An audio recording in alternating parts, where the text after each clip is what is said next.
আজকে আমি দেখাবো বরিশালের বিখ্যাত একটা রেসিপি, চিংড়ি মাছ দিয়ে ভাসা বড়া। চিংড়ি মাছের খোসাগুলো আগে থেকে ছাড়িয়ে নেব।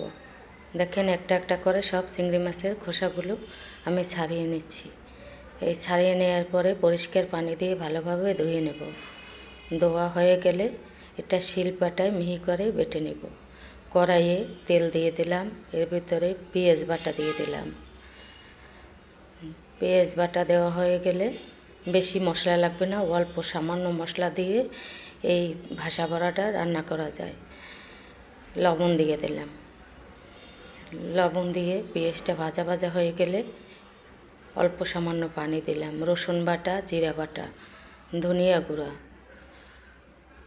হলুদের গুঁড়া আর মরিচ যেরকম পছন্দ করেন, কম ঝাল খেলে কম দেবেন, বেশি ঝাল খেলে একটু বেশি দেবেন। আমি একটু ঝাল পছন্দ করি, 3 চামচ মরিচ দিছি। মশলাটা ভালোভাবে কষানো হয়ে গেলে এর ভেতরে পানি দিয়ে দিলাম।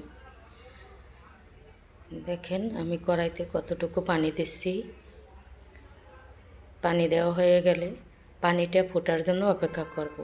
আর চিংড়ি মাছটা শিলপাটায় যে বেটে নিয়েছিলাম এর ভিতরে একটু রসুন বাটা আর একটু জিরা বাটা দিলাম, একটু পেঁয়াজ বাটা দিলাম, সামান্য পরিমাণে একটা ডিম নিয়েছি, ডিমটা ফেটিয়ে অর্ধেক পরিমাণ দিয়ে দেবো। চিংড়ি মাছ যেহেতু অল্প, একটা ডিম দেয়া লাগবে না, অর্ধেক পরিমাণ দিলে হবে। এরপরে একটু হলুদের গুঁড়া দিলাম কালারের জন্য, সামান্য একটু মরিচের গুঁড়া দিয়ে দিলাম, একটু লবণ দিলাম। দিয়ে এটা চামচ দিয়ে করলে হবে না, চিংড়ি মাছ যেহেতু শক্ত হয়ে যায়, হাত দিয়ে এরকম চটকিয়ে নরম করে নিতে হবে। এবার ছোটো ছোটো গোল্লা আকারে পানি যখন ফুটে উঠবে দিয়ে দেবেন। 1 মিনিটের ভিতরে দেখবেন সব বড়াগুলো ভেসে উঠেছে। এই যে বড়াগুলো ভেসে ওঠে সেই জন্য এই বড়াটার নাম দেওয়া হয়েছে ভাসা বড়া। বড়াটা পানির উপরে ভেসে উঠবে। ওই দেখেন আমার বড়াগুলো দেওয়ার সাথে সাথে উপরে সব বড়াগুলো ভেসে উঠতেছে। যেখানেই বলক ওঠে ওইখানেই বড়াটা ছেড়ে দিলে অন্য জায়গা থেকে ভেসে ওঠে। দেখেন কত মজার একটা রান্না, দেখলেই মন ভরে যায়। একবার ভালো লাগলে বানিয়ে খাবেন।